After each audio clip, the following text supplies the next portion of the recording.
Sahana Vavatu Sahano Punaktu Sahaviryam Karavavai Tejasvina Vaditamastu Ma Vidvishavai. Om Shanti Shanti Shanti. Om. May the Divine Being look over us lovingly as a mother and father. May the Divine Being support and nourish us as a mother and father.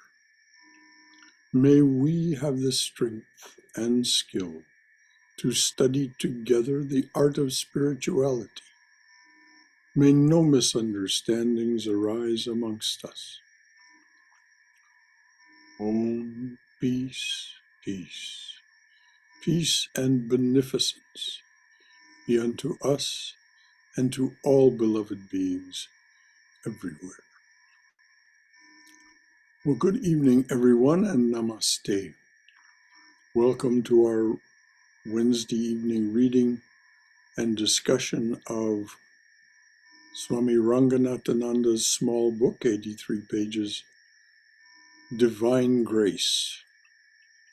It's the result of a lecture that he gave in Perth, Australia, to a Shivananda ashrama group in 1978.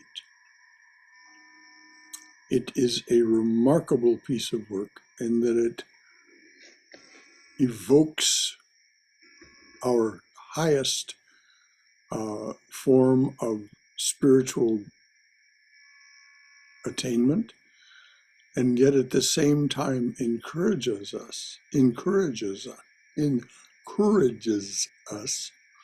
to be fully human, manifesting our inherent strength and character and achievement in the world. This is the great message of the book Divine Grace. To be fully human is to be fully divine. So with that, I'll turn it over to our lovely and skillful reader, Swami Prabha, and she'll tell us where we are starting in the book, if she would be so kind. We had decided at the end of the last class that we will start again with section 23, the struggle to become graceworthy. Please go ahead. Okay.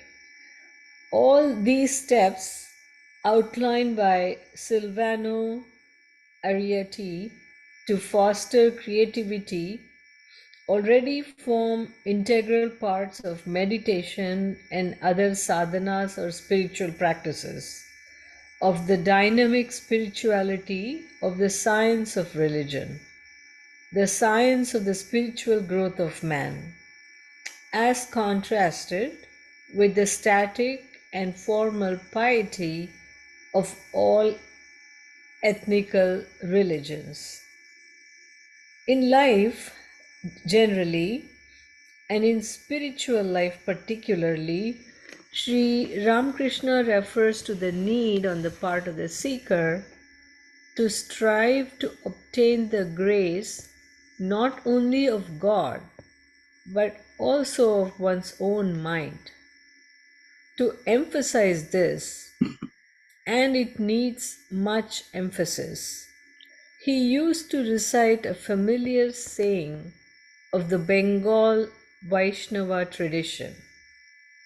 The grace of the three, namely Guru, Krishna, God, and fellow devotees, have I amply received, but for not obtaining the grace of one, which is one's own mind, my life has gone to dogs. So when you build up your strength of individuality and self-reliance and character strength from your young days, you are already catching that wind of grace, and you are getting steadily stronger and purer to appreciate it and benefit from it. And you become strongest when you surrender all your strength to that great breeze of grace that blows all the time. For He, capital H, alone is. We are only just a spark of that divine fire. Now let's just let that sink in. As we manifest the characteristics that he just mentioned, we are manifesting the divinity already within. That's what Vivekananda said. Religion is the manifestation of the divinity already within. That divinity is inseparable from the unity, from the one. So behind the screen of this projected small I-ness, this ego, behind that screen is the truth. He alone is. We are only just a spark of that divine fire. But we are a spark. Not to minimize us in any way. He's not minimizing us in any way when he says we're only a spark of that divine fire. We are that fire itself, appearing as the spark of this individual at this time, at this moment. So there are 7 of us gathered this evening, each of us a spark of that divine fire, and behind that spark is the fire itself. So that's why I say let us have that sink in. We are a spark of that divine fire as we manifest. Now that spark winks out after a time. This particular manifestation, this particular embodiment, as Sri Krishna says, is just a garment that we're wearing. This spark of the divine fire is a garment. But behind it is that which is eternal, changeless, invulnerable in every way. So that's what the Swami means by this. Any comments or questions from anyone? Brother Shankara, I think I had mentioned this yesterday as well, that when I was listening to a talk by Alan Watts, that sentence really struck me, that we are not born into the universe, but we are born out of the universe. And Yes. that can be dissected into so many things. It separates the mind body from the consciousness, helps us to sort of see everything as one.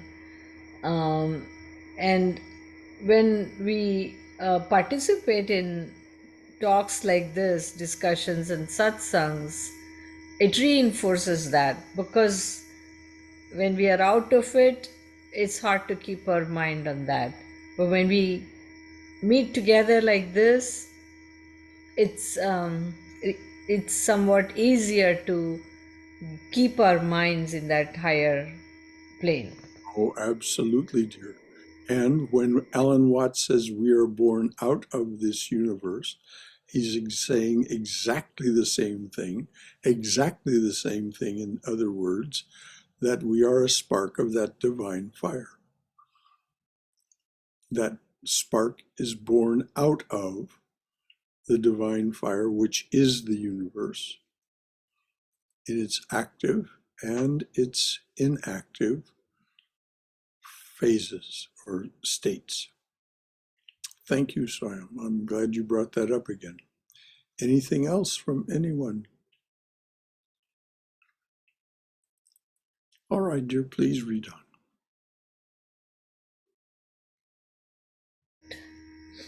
Um,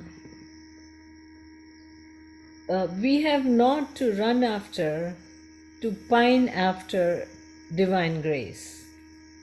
We have only to become grace worthy.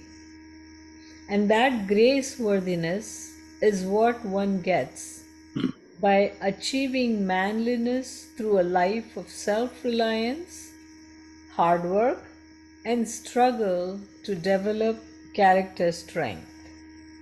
This takes us closer and closer to that final spiritual revolution in total self surrender, prapatti or sharanagati. When the mind is dominated by nature's powers of tamas and rajas, sharanagati or self surrender, if practiced, will not be genuine. It is best then to practice purushakara or self reliance, accompanied by a general feeling of devotion and dedication to God.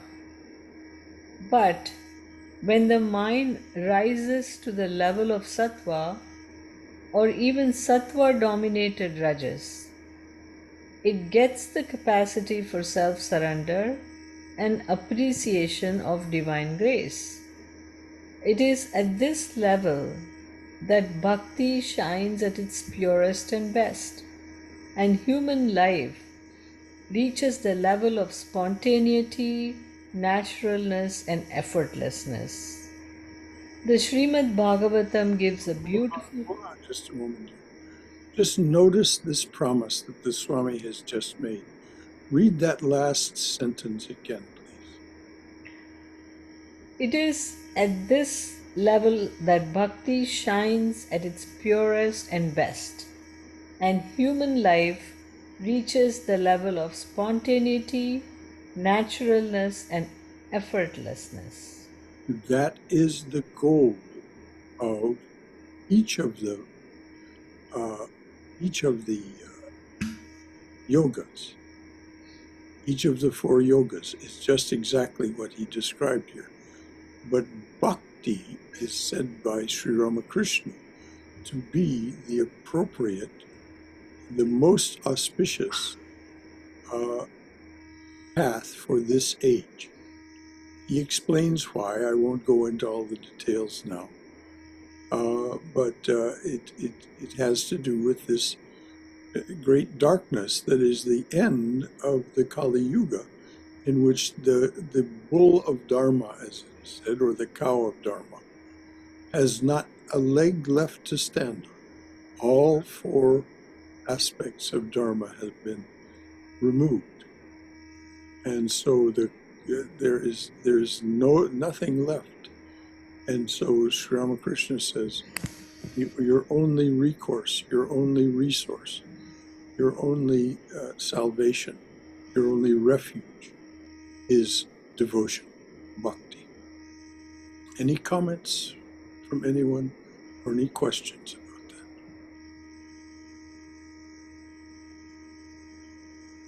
All right, dear, please read them. The Srimad Bhagavatam gives a beautiful picture of such a life in its exposition of the nature of Bhagavatottama, the best among devotees, by the Nava Yogindras. He is the best among the devotees of Hari, God, who sees the Blessed Lord as the Self, capital Self, in all beings, and all beings in the Blessed Lord as their Self, capital Self. He is a middling type of devotee who practices love towards God, friendship towards his devotees, compassion towards childish or ignorant people, and indifference towards enemies. He is an ordinary type of devotee who seeks to worship God with faith only in an image or idol, but not in his devotees or others.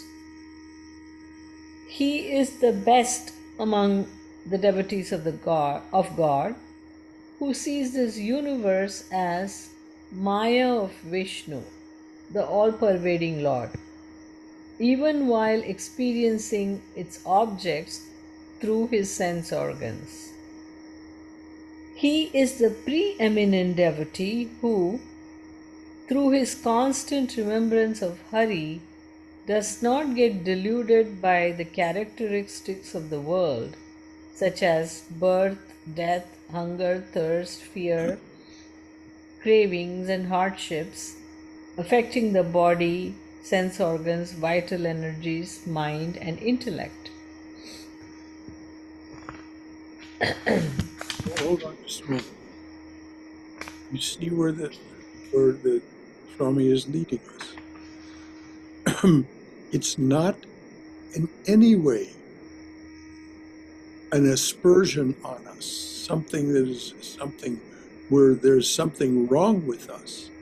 If we are not yet this preeminent devotee, this highest devotee, this is the goal of human life, to see God everywhere, to see the divine presence in everyone, everything, and every living creature.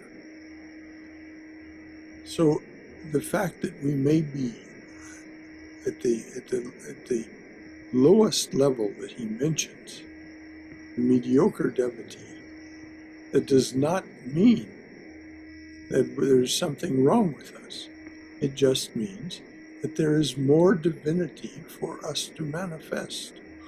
And our spiritual practice is the key and the secret to that. The divine presence wants to share its spiritual treasure. This I can say with complete conviction. The divine presence wants to share its love, its grace, and its spiritual treasure. It is an invitation, not an imposition. So when we accept that invitation, then we rise higher and higher and higher to where our sense organs, our very body itself, is purified by our spiritual practices. And grace comes as naturally to us as breathing, naturalness, spontaneity. Any comments or questions for a minute? Can we dissect the word deluded a little bit in that preeminent? Because I don't believe that the preeminent devotee, he's not deluded by the characteristics of the world like birth, death, but doesn't go about killing his life, committing suicide, not eating, or things like that. Well, of course So not. he just doesn't. He knows that it's a play. Is that There's no attachment or aversion to it. He sees it from the witness, he or she sees it from the witness position. All of this is, as you say, it is a movie, a play, a mirage appearing before. But there must be something for this movie to play upon, to use that metaphor. The screen is the eternal, unchanging, infinite divine presence. So when we begin to identify with that which this is projected upon as the witness, then we're beginning to understand that everything that is happening, that we are witness to, is simply the play of Maya, of the gunas.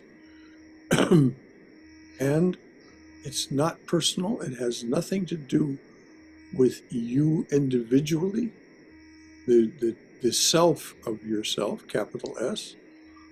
It simply has to do with your spacesuit. so? And they actually have experienced it. I mean, we, I guess, can intellectualize it, imagine it, but they really feel it or see it, right? Yes, they know it, They yes, know in it. the sense of a state of being. They have empirically experienced it as a state of being. But as Adi Shankaracharya points out at the end of his workbook on Advaita, the Vivekachudamani, even the realized soul must be on the alert because it's not called Mahamaya for nothing. Something may happen that even though this still embodied soul in a state of realization, if they're not completely 100% established in samadhi, which probably means that they will have left the body behind, then they will still they're still susceptible to being swayed by this. And Krishna says the same thing in the early chapters of the Gita. Even the wise may be deluded by my mind. Any comments, other comments or questions? Thank you, Swayam, as always. Okay, please read on, dear.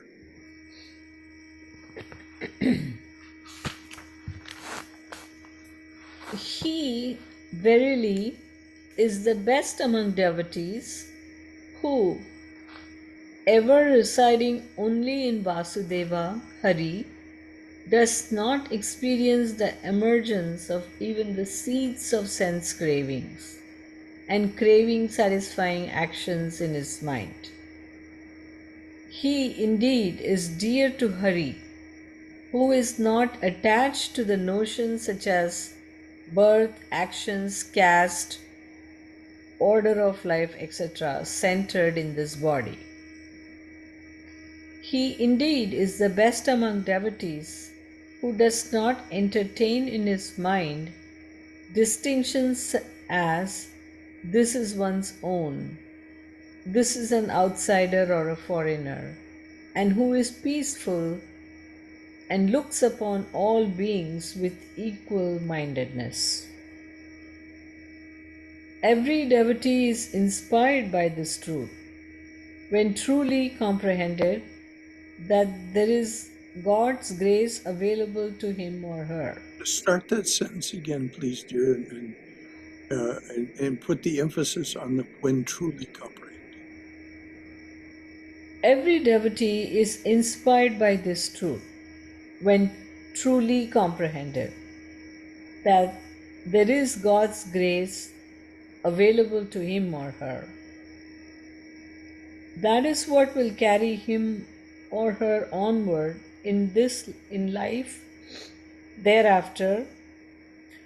That is what will carry him or her onward in life thereafter, in a beautiful and natural and rewarding blending of self-effort and divine grace. Notice that those words have been italicized by the Swami when he edited this.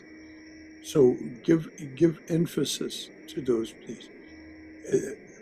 This will be what's there thereafter in a beautiful and natural and rewarding blending of self-effort and divine grace.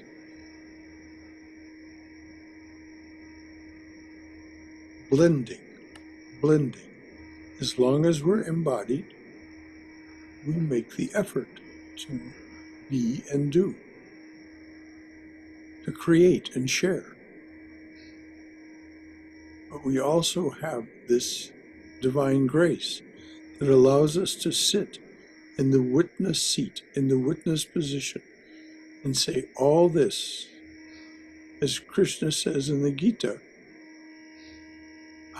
He says this in the chapter on the yoga of mysticism. He says to Arjuna, this highest devotee says, I am doing nothing. It is the senses and the body that are doing everything. I am doing nothing.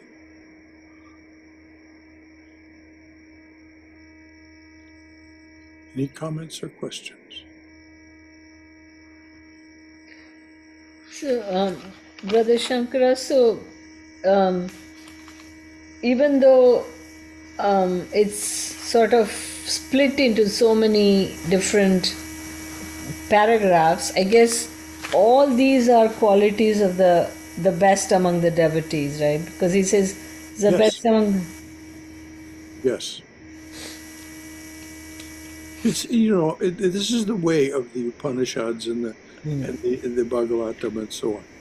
They try to give us an exhaustive list so that the left mind has nowhere to go with doubt. There is no everything has been covered to the best of the speaker or writer's ability, so that there's nowhere left to turn to say, yeah, but what about this? And set up some straw man argument. So this is why these if you, as you all have and are reading the scriptures and the various aspects of the scriptures, you'll see that over and over again, like Yajnavalkya's exposition to his wife Maitreyi in the Brihadaranyaka Upanishad, the Great Forest Upanishad, when he tells her that the only reason we care for anything, the only reason we're drawn to anything is because it is, in its essence, the self. But he goes on and on and on and on with this list. The only reason we're drawn to this is because that we're not drawn to the thing for the thing itself. We're drawn to the self that is within.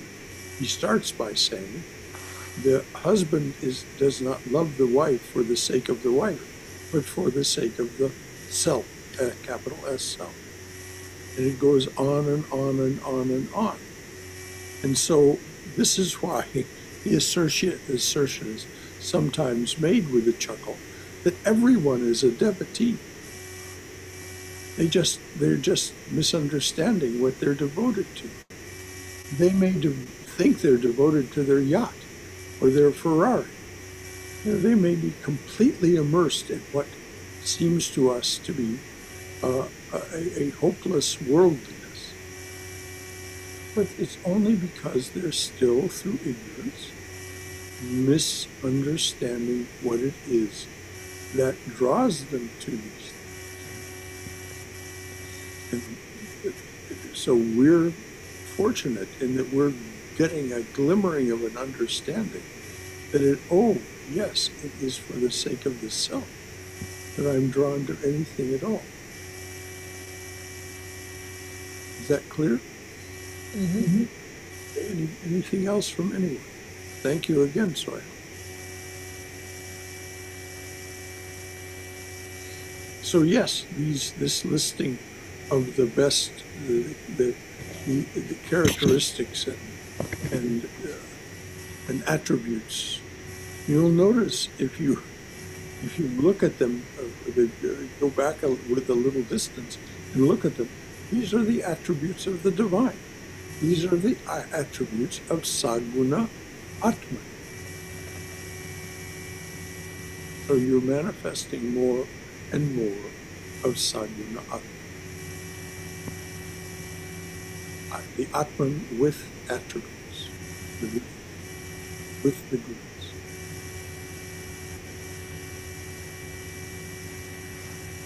Okay, please read on, dear. I just wanted to comment that I was contemplating today, and as this embodied human, of course, we have prejudices and judgments, but if we make an attempt to negate them, and then slowly peel off and then only feel the love, then we get to the point of that creation one.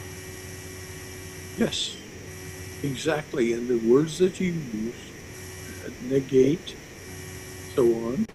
These are just other words for discrimination. And the second part of what you said is this lovely couplet that the Beatles wrote, and Paul McCartney, I think. The love you take is equal to the love you make. When we set aside our prejudices, our aversions, when we, as you say, negate them, discriminate against them, does this deserve my attention? No, what deserves my attention is what's behind it. Then we begin to get a grasp of the divine presence's attributes and how those are ours as well.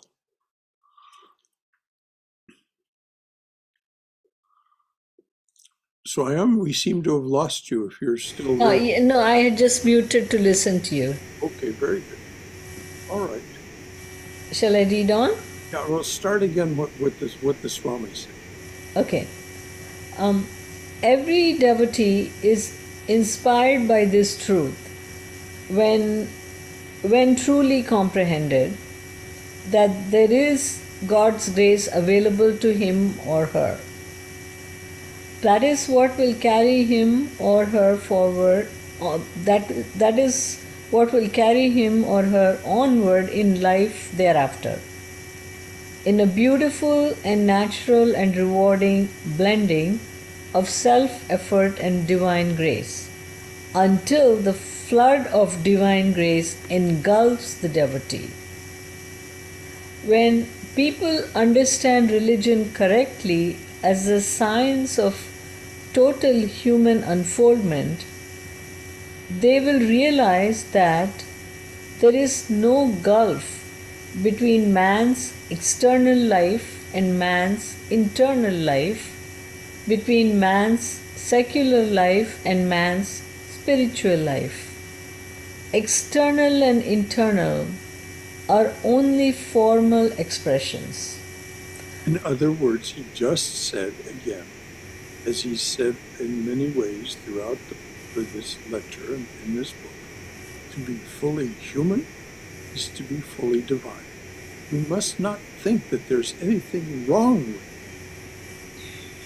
it. No, it is the first of the great graces. And as Thomas Merton, that wonderful Trappist mystic, said, I saw these human beings walking around shining like the sun. He had that vision one afternoon when he'd gone shopping in Louisville, Kentucky, from his monastery at Gethsemane, Kentucky. I saw them walking around shining like the sun. And his only lament and regret at that time was that there was no way he could tell them about it. No one could think of it.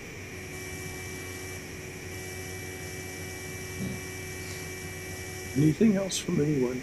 Thank you, Swami.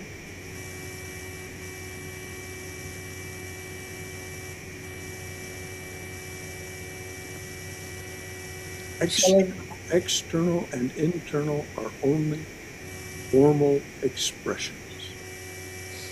Okay, please read on. Okay. Life or reality knows no separation like this. What is external is also internal. Narayana, the indwelling divine, says the Narayana Upanishad, exists filling the inside and outside of man and the universe. So, when you are working in this world, you are working in and through Narayana himself. You are not really away from him. Vedanta says that God is both transcendent and immanent. He is within as well as without. Sri Ramakrishna told Vivekananda, learn to see God with eyes closed as well as with eyes open. With eyes closed in meditation and with eyes open during work and interhuman relations. Would you please read that instruction again? And this is, if you wish to accept it, this is Sri Ramakrishna's instruction to his foremost disciple about how to see the world and how to see the divine in both what appears to us to be spiritual meditation and what appears to be secular, our work and our relations with other people. So please read that again. Sri Ramakrishna told Vivekananda, learn to see God with eyes closed as well as with eyes open. With eyes closed in meditation and with eyes open. Wait, let me read that again. Sri Ramakrishna told Vivekananda, learn to see God with eyes closed as well as with eyes open. With eyes closed in meditation and with eyes open during work and interhuman relations. In other words, at all times.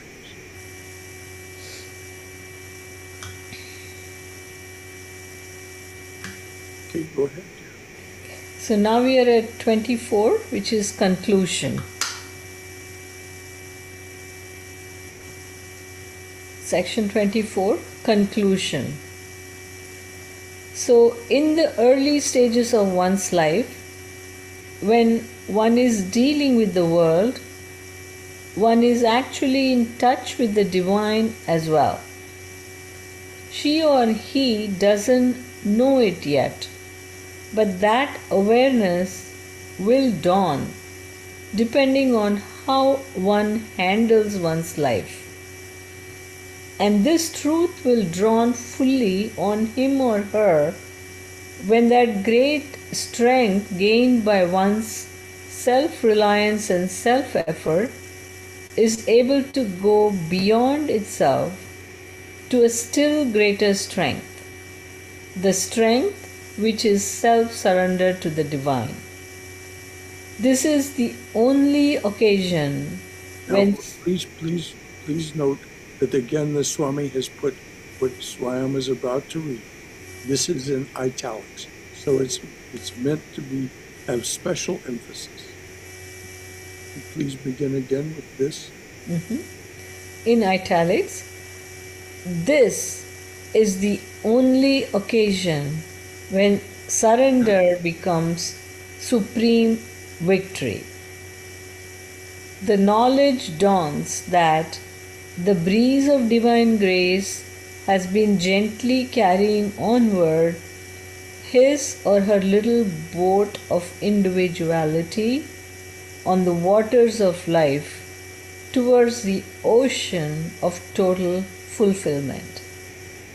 This also means that life and action continue even after self-surrender, but now naturally and spontaneously and effortlessly, and as an instrument of the divine and for the good of the world. So in Vedanta it is said, even to turn towards God or towards striving for liberation, man needs his grace. Only through the grace of God do you get even this tendency towards spirituality, this thirst for the highest.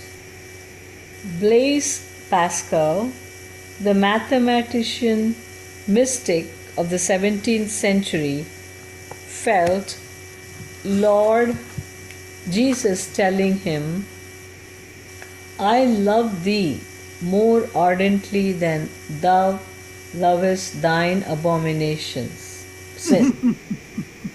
Read that again, please. This is what Christ told Blaise Pascal. And Blaise Pascal was not, this was not something, he was a realized soul. He became a realized soul. He actually had conversations with the Lord Jesus Christ. And this is the content of one of those conversations. So please start again, please.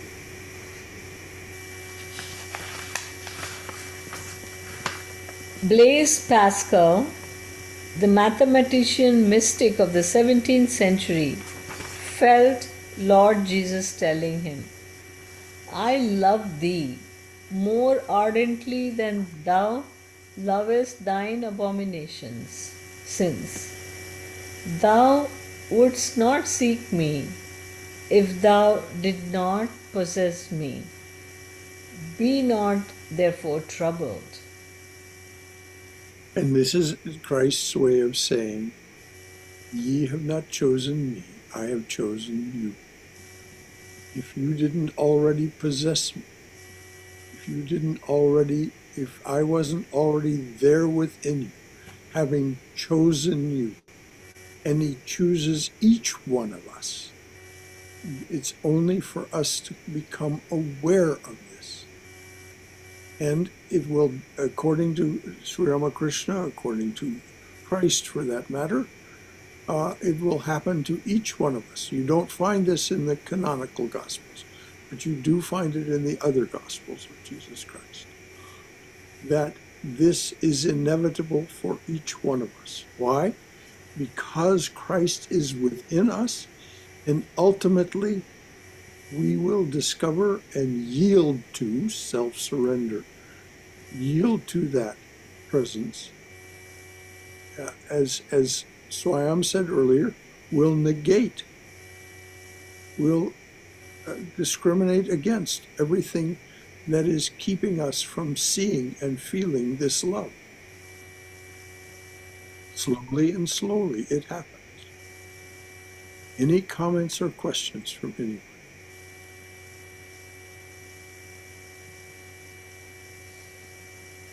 Good. Okay. Please read on, dear.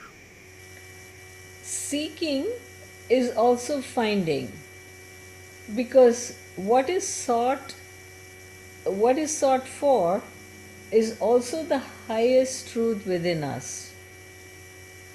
That is the way grace operates in human life. But we fully recognize it only when we become spiritually mature, with the strength of manliness leading to the strength of godliness or saintliness in total self surrender.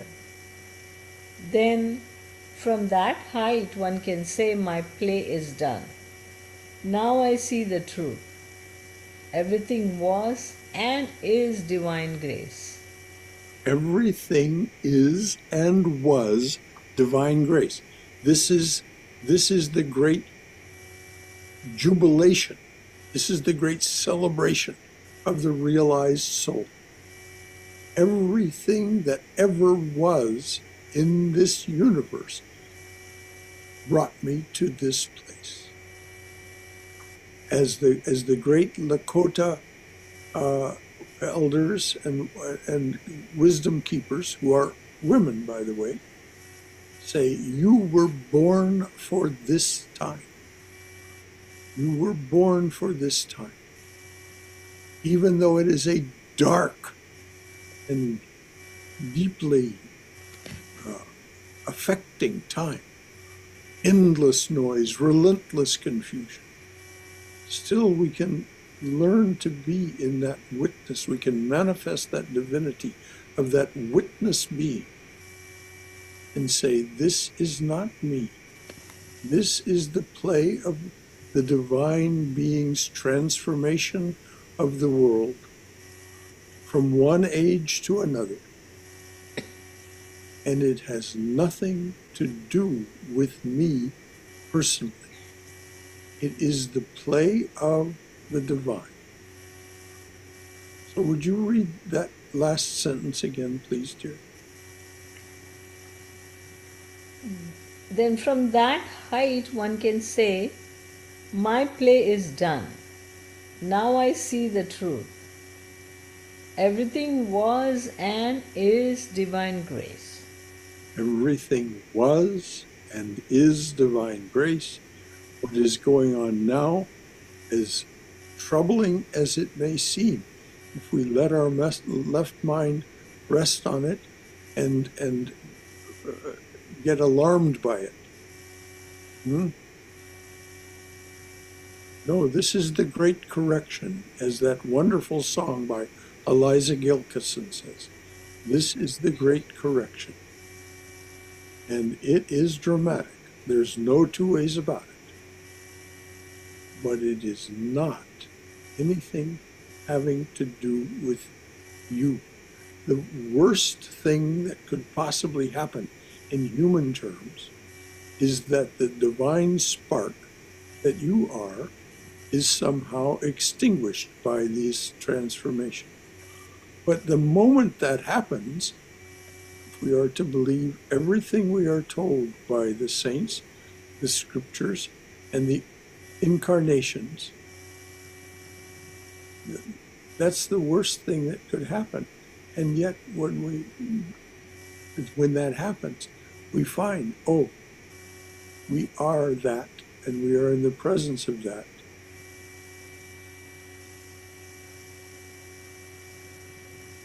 So it was and is everything. Everything was and is divine grace. Now, my guru, Swami Prabhavananda, absolutely affirmed this. He acknowledged being a realized soul. He didn't give any credit to himself for this. It was a gift of divine, it was the gift of the divine. It was divine grace. But he said when he came to this realization, and this is, you come to this realization, it's not something you do through self-effort. It is, as Patanjali says, something that happens to you. When you're in that state of realization, you look back and you say, I celebrate everything that ever happened. All of what appeared to be joys, all of those things that appeared to be sorrows, all those things that were grievous, I celebrate them all because they led me here. They were all, in one way or another, divine grace, which is why Holy Mother says, in time you will come to see all suffering as a blessing. Any comments or questions? We're coming to the end of this. Totally agree with you, Brother Shankara. All suffering is definitely what you said. It is. It does. And misery is a greater teacher than happiness sometimes. Well, yes, it is our greatest teacher. Mm-hmm. It causes us to focus on something beyond ourselves. At least that's how it seems in the beginning. It is beyond ourselves. Yes, thank you. That's exactly right. So, Shankaraji, yes, Balaji. I just need a little bit, I did not understand completely. I love thee more ardently than thou lovest thine abominations. So is that what it means? Is the God is saying to, this, I love you. I love you more than you love your ignorance. Your own sins. Is that Yes, right? and I love you far more than you love your ignorance and its expression as abominations, which is a Christian word for sins. Oh, that's what I thought, but I just wanted Yes, to well, it was a very good catch. Yes, this is the language of a 17th century mystic, interpreted into English as best we can. But this was an experience, an empirical experience of Blaise Pascal. And Christ told him, this is what he's saying. that I love you more ardently. Because we have to admit, as Swami Sarvapriyananda said it at the end of expounding so beautifully the highest flights of Advaita Vedanta for 10 weeks there in Hollywood when he was still posted there. He came to the end and he said, all right, we now know all of this. Intellectually, we know all of this. How much has our behavior changed? And he raised his own hand and said, not that much, yes? Why not? We have to admit, because it is because we like it. We like living this life. Don't you? I certainly do. I mean, this is missing the mark. Otherwise, each one of us, each one of the 8 of us on this screen would be illumined. If we weren't still in love with our missing the mark, Yeah. that's what sin means. The word sin means missing the mark. Yeah. If we didn't love that, You would have realized. but the divine presence speaking to Blaise Pascal in the form of Christ said, I love you more than that. And furthermore, in other places, Christ said to Pascal and others, you were forgiven from the beginning of time. Why? Because I created the ignorance. There was no way for you not to be ignorant. Otherwise, this play of divine expression called universe could not go on. So we do these things because we love them. But the divine loves us more. And so slowly and slowly, time and time again, as Haima just said, sometimes through misery, this divine presence makes itself known to us. Why? Because when we are in that misery, we find the divine is the only true refuge. Nothing of the world will satisfy us in our misery. Thank you, Bala. Actually, this reminds me what Vivekananda said. When you are in the spiritual path, if you run to the world for your sense pleasures, you miss the way. Yes. On the other hand, if you run to the Himalayas and stay all by yourself, you miss the way. Mm-hmm. This is the interaction. Actually, that's what the Swami was talking about, both the secular life and the spiritual life. This is where we learn to practice how to, how Yes. to see the other people. And Yes. that is the, And this is the great marriage of bhakti, devotion, and karma, action. yes. Seeing the divine presence. And even before we fully know it, we insist on the truth of it. We practice satyagraha. The divine presence is within everything. The self is the inner nature of everything. So yes, Balakrishna, exactly. And it's just not the age to run to the Himalayas. It's not the right time. Sri Ramakrishna said it.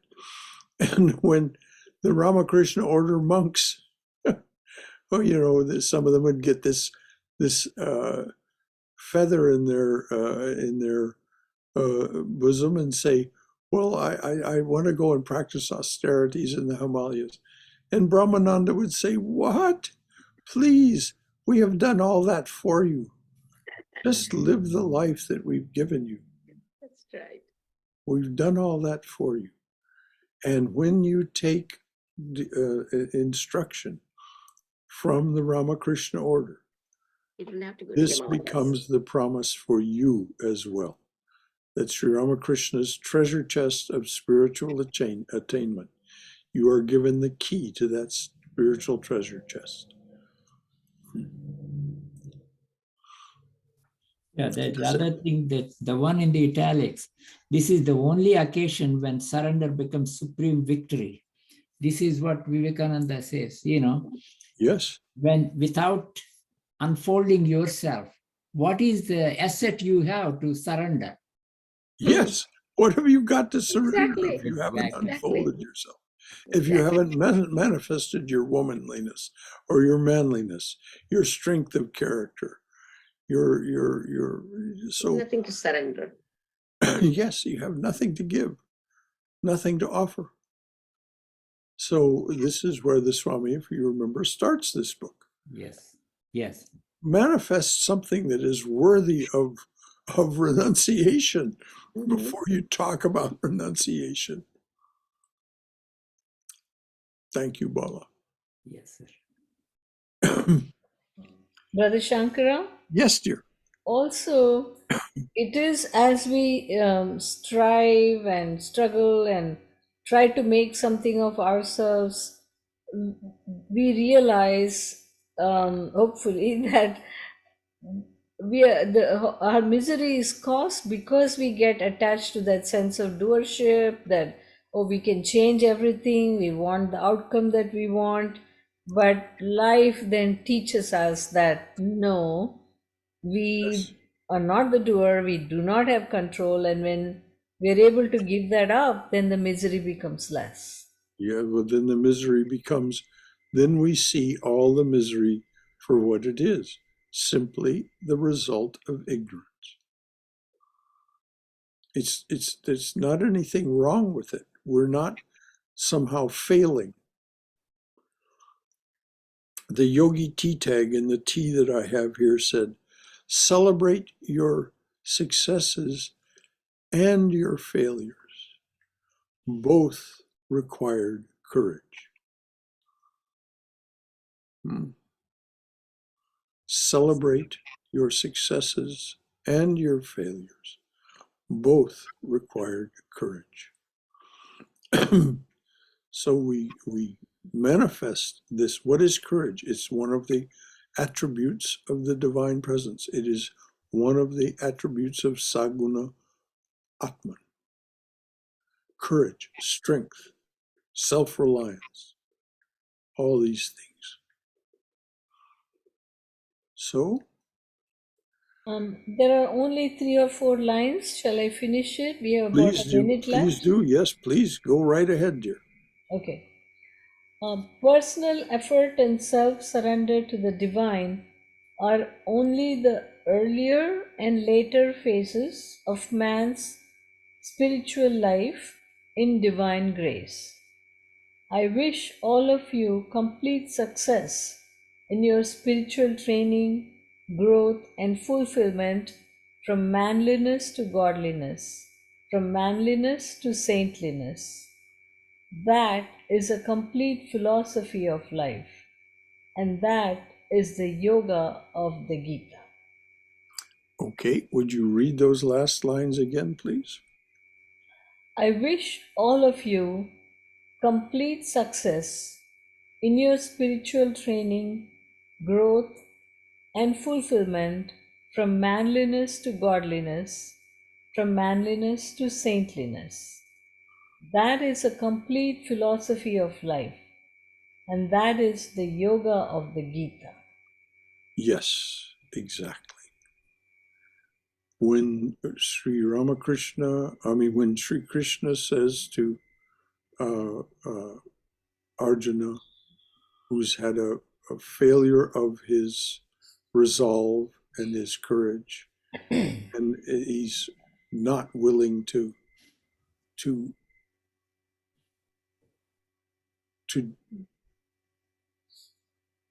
overcome the enemy, even though the enemy has persecuted him and exiled him and so on and so forth, and his family. Sri Krishna says, get up, manifest your strength, manifest your self-reliance and your faux consumer. So in the new year, having finished this book, we will take up Bhagavad Gita, and we will take up Bhagavad Gita from chapter 1. Oftentimes people start studying Gita with chapter 2. But we will take a look at what it is that at the moment that the Gita begins, Arjuna is unwilling to renounce or vanquish. So, Shankaraji, yes, dear. why did Swami use this sentence twice? Fulfillment from manliness to godliness, from manliness to saintliness. Why did he use those two words? Manliness, I mean, godliness includes saintliness, right? Saintliness is something. He's just trying to be complete.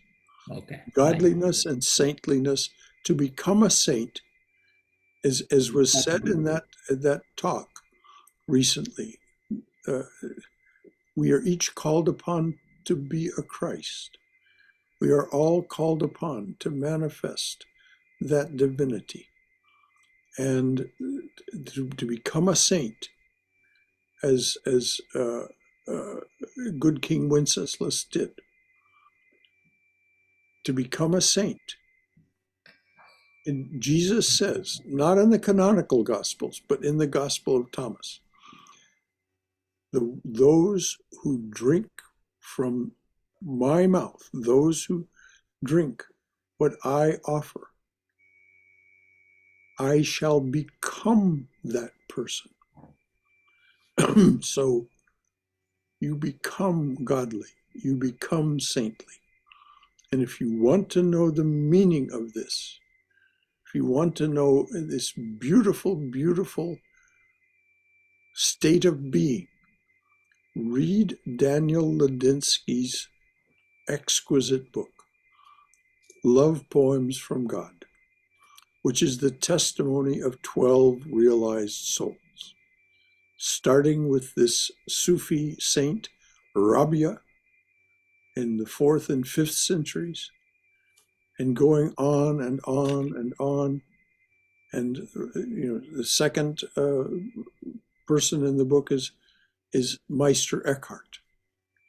Meister Eckhart became absolutely a transcendent human being. He became godly, he became saintly, and he was one of Swami Yogeshananda's favorite of the Catholic saints. And it was Meister Eckhart said, this is, Ranganathananda would applaud on hearing this, and I'm sure he did hear it and study it. The eye with which I see God is the same eye with which God sees me. There is no separation. But we only know that when we come to this godliness, this saintliness. And it is there and available and beckoning to each one of us. And there's no ego involved. The most humble people in the world are those who are realized. My beloved Guru, Swami Prabhavananda, one of the most charming, one of the most fun people to be with that you ever met in your life. It's just incomparable what he was like to be with. He was so humble. He took no credit for anything. You've all heard me tell the story of who spoke. When he had spoken on Mother on Sunday, and we were walking with him on Monday morning, and one of the devotees came up and began to praise him, and he stopped and he tapped down his cane and he said, "Who spoke?" She didn't answer right away. She dithered, tapped down the cane more fiercely. Who spoke? She still didn't answer from truth. And by this time now, he's manifesting a being. This man who was 5 feet tall in his shoes, he was manifesting a being that the affect was of something, this giant, this 10, 12-foot tall being. And he just said very fiercely and banged down his cane, "Who spoke?" And the woman finally said, "Mother, Swami, Mother." And he tapped down his cane lightly again. And then suddenly it was once again this little old man, 83 years old, in his gray overcoat, his straw hat and dark glasses. And he said, "That's right." So you don't need to worry about manifesting. Don't be afraid to make mistakes along the way. We learn by our mistakes. We learn by our mistakes. Don't be afraid to manifest who you are. You learn to be the best person you can be by being something less than that. We hold the ideal, but we don't beat ourselves up for not being the ideal. We say, I'm working on it. I'm working at it. Holding all of these great thoughts that the Swami has shared with us in mind as best we can. Any final thought from any of you? Yes, I'm just thinking about that what Prabhupada said, who spoke, who spoke, who spoke. It is such a great thing to get to that state. He must be a realized soul. Well, he was. And what did he say? No, you're just saying, who spoke. Exactly. And Yes. how did he say he became a realized soul? Because that means he has no ego at all. His ego is gone long time back. Yes, exactly. And when he was asked, "Swami, if I attain this," now this is a devotee speaking to someone that devotee acknowledged was a realized soul.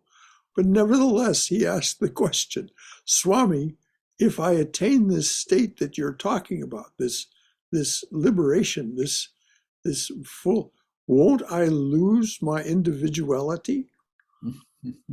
And the Swami, who was the most charming, as I said, the most wonderful of individuals, said, "No, my child, you lose nothing, you gain everything."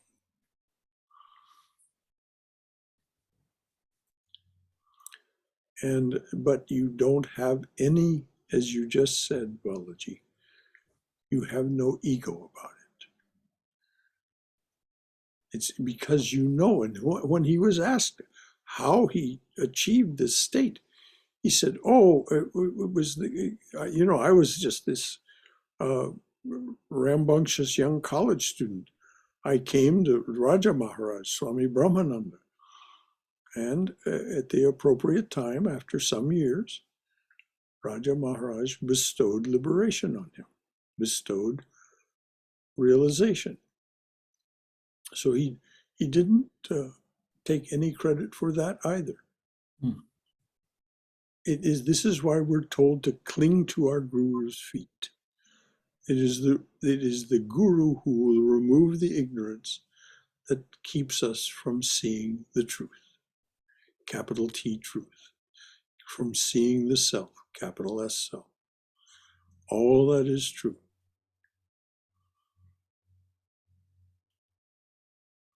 So on the one hand, we're leading our spiritual life and clinging to our guru's feet. On the other hand, we're adventuring forth on the path of becoming womanly, manly, fully everything that we can be. Why? Because we like it.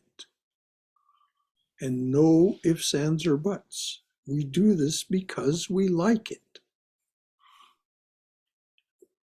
Can anyone here deny it? We're doing this because we like it. On the other hand, we don't want to do it anymore. So it's that holding two thoughts at once. You know, I don't want to do this again, but as long as I'm here, I might as well like it. As Sri Ramakrishna said, you've come to the mango grove, eat the mangoes, eat the mangoes. Any final thought from any of you? Brother Shankara, I saw this beautiful quote from Rumi, small one. When I die, I will soar with the angels. And when I die to the angels, what I shall become, you cannot imagine. Exactly. Precisely. Of course we can't imagine it. As it says in the evening hymn, Breaker of this world's chain, speech cannot hold thee nor mind, yet without thee we think not nor speak. We cannot intellectually understand it, but we can appreciate it. And again, Rumi is one of those that's in that book, Love Poems from God. And you talk about soaring with the angels. He did that, and he talks about it. But then he talks about going beyond.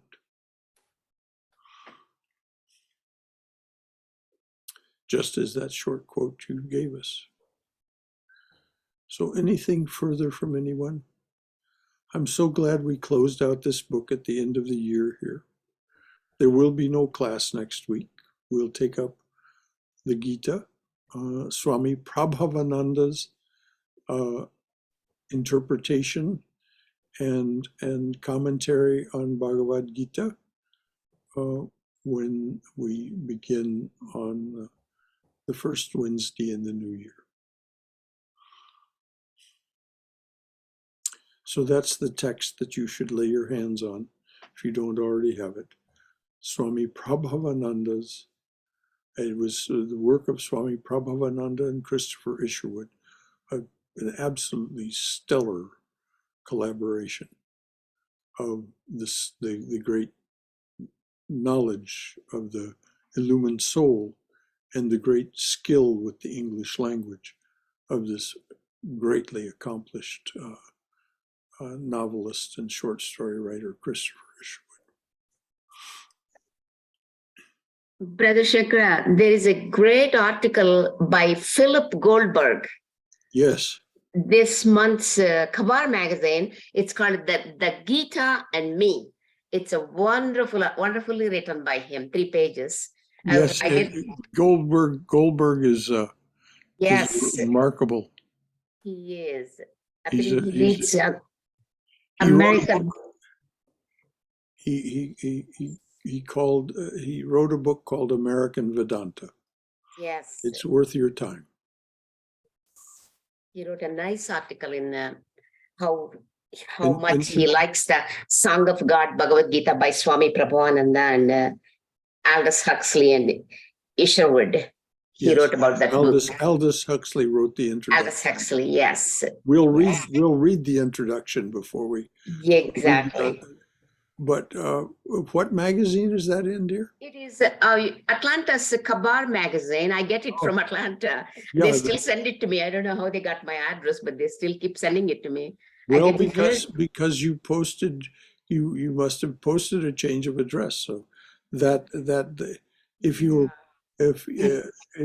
look on the magazine, it'll say that there is a request for address. Probably in the post office when I gave the change of address, I think that goes to everybody. It seems. Well, yes. But I get it, and I really like it. I like 1 or 2 articles that they present, and this month's was Philip Goldberg.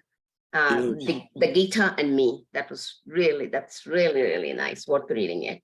Kabar, Kabar. Khabar. Khabar, I think. Yeah, Khabar. Yeah, Kabar magazine. Yes. For those of you who want to go, then it's online. You can find it. Khabar.com. Yeah. So anything else from anyone? Thanks for mentioning that, dear. Sure. Time magazine also said it's a distinguished literary work. Oh yes, and it not only did the New York Times say that, but it became a New York Times bestseller, which is a rather unusual thing for a spiritual book. And one of the reasons, of course, was that wonderful review that the New York Times literary critic wrote of it. Thank you, Brahmadas. Anything else from anyone? Glad you were here with us to help us close out the book, Brahmadas. So, dearly, dearly, dearly beloved, a flower at your feet for each one who comes to your open door. A flower at your feet for each one who stands by your open door and says, come to me, offering to break this world's chain that binds us down to ignorance, suffering, and death. A flower at your feet for each one who takes the path that you have struck through this, your jungle world. Om, Amen. Om Shanti, Shanti, Shanti. Peace, peace, peace and beneficence be unto us and to all beloved beings everywhere. Jai Shri Guru Maharaj Ki Jai, Durga, Durga, Durga. May we be safe.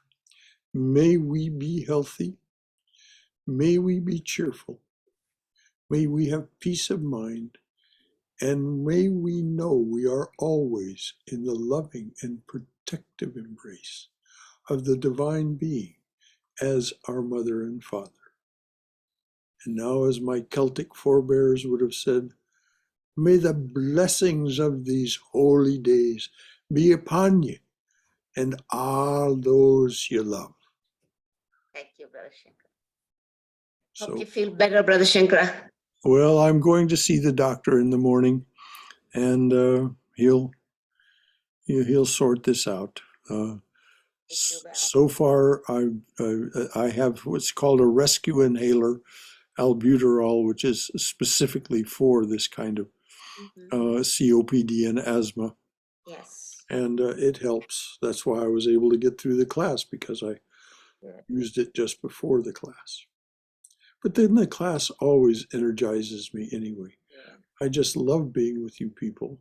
Thank you. And I'm sure that love is returned.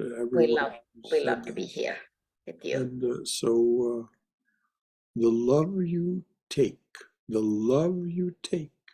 is equal to the love you make, which is, of course, a beautiful little couplet from the Beatles that says the same thing that Vivekananda said in more intellectual terms when he said, the macrocosm reflects the microcosm.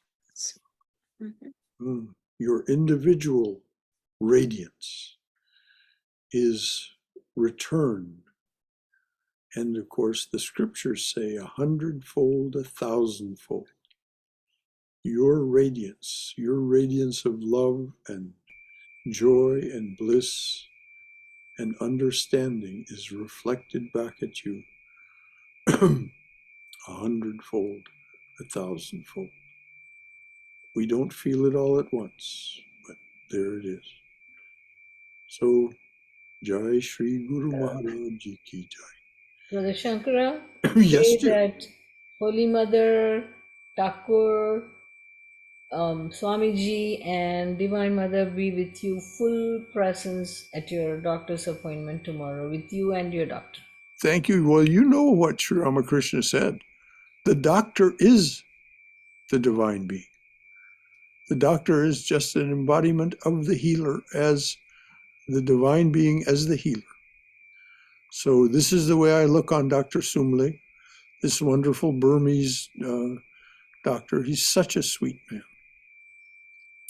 And I'm sure he'll look after me to the very best of his capabilities. And of course, I'm part of that wonderful Kaiser Permanente health system that is all integrated. So anything that needs to be done can be taken care of. Testing and all that sort of thing. I don't have to go somewhere else. I don't have to make an appointment with someone else.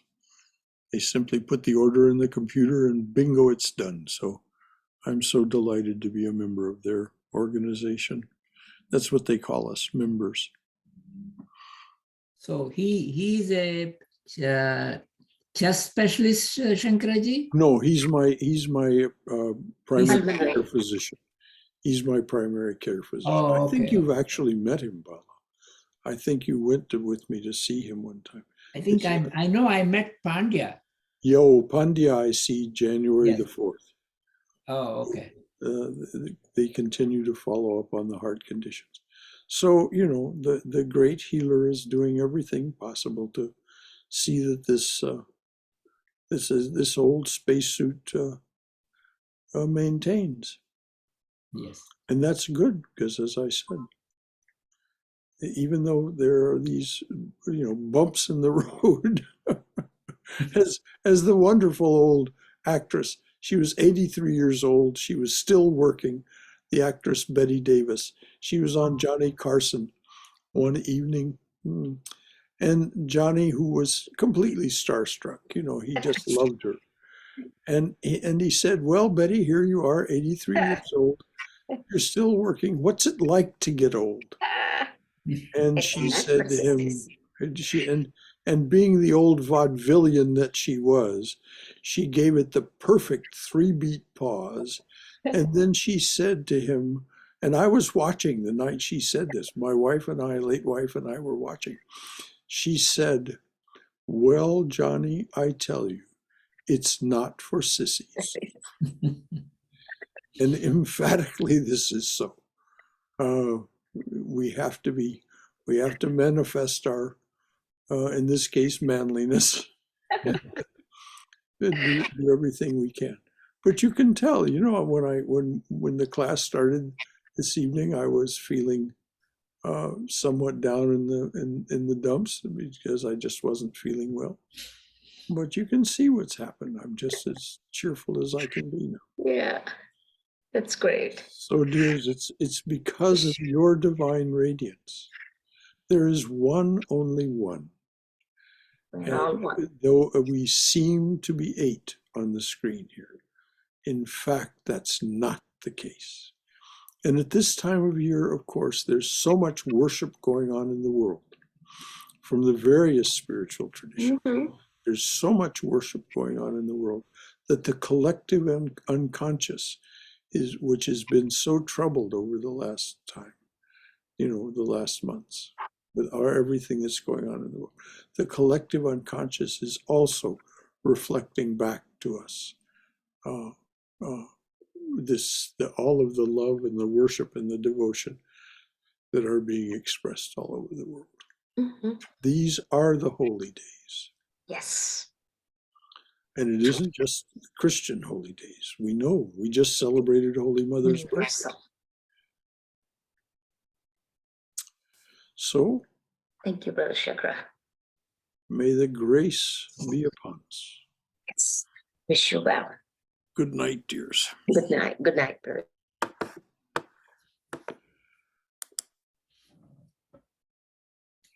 No more classes until next year.